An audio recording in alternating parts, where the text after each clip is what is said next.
Méditation du 19 février, l'ami doit se montrer une amie. Certaines personnes pensent que pour être ami, il suffit de vouloir l'être, comme si pour être en bonne santé, il suffisait de le désirer. Citation d'Aristote. Nous avons tendance à idéaliser l'amitié et par conséquent, nous payons un prix élevé lorsque nous sommes déçus, car tous ceux qui se disent amis ne le sont pas toujours vraiment. Le Nouveau Testament nous met en garde contre cette réalité. Jésus, dans la parabole du fils prodigue, évoque ses amis, entre guillemets, qui en réalité sont là par intérêt. Lorsqu'ils ne peuvent rien obtenir de vous, ils partent. C'est une expérience difficile à vivre. La seule chose positive que nous en retirons est qu'elle nous apprend à distinguer ce qu'est l'amitié de ce qui ne l'est pas et nous aide donc à être prudente la fois suivante. Dans l'Ancien Testament, nous sommes mis en garde contre les fausses amitiés. Dans Jérémie 9, le verset 3, dans la version Parole de vie, nous lisons « Chacun doit se méfier de son ami. Même un ami ne fait que dire des choses fausses sur vous. Le Seigneur est très clair sur ce qu'il pense de ces personnes. Celui qui calomnie en secret son prochain, je le réduirai au silence. » Psaume 101, le verset 5. C'est fort. Comme nous le voyons, la discrétion est vitale en amitié. Si l'autre personne n'est pas discrète sur ce que vous lui avez dit et sur ce qu'elle a observé dans ses interactions avec vous, ce n'est pas une amie et vous avez le droit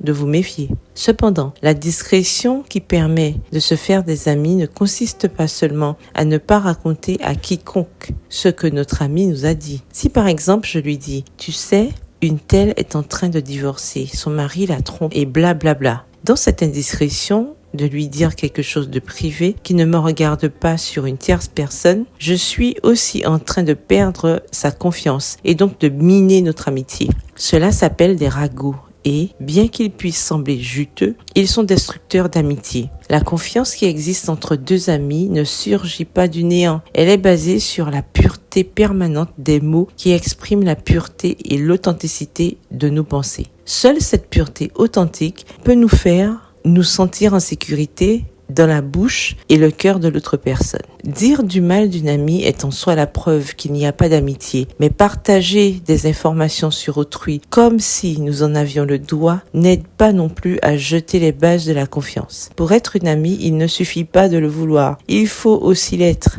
Être discrète, prudente dans sa manière d'être intérieure, car c'est ce qui amènera l'autre à dire « on peut faire confiance à cette personne, c'est une vraie amie ». Et bien sûr, nous avons toujours à notre disposition celui qui complète nos manques, qui nous aide à changer nos défauts. L'Esprit de Dieu peut nous rendre maîtresse de nous-mêmes. Cette qualité est essentielle dans l'amitié. Le verset du jour se trouve dans Psaume 101, le verset 5. « Celui qui calomnie en secret son prochain, je le réduirai au silence. » Bonne journée et que l'Éternel vous bénisse.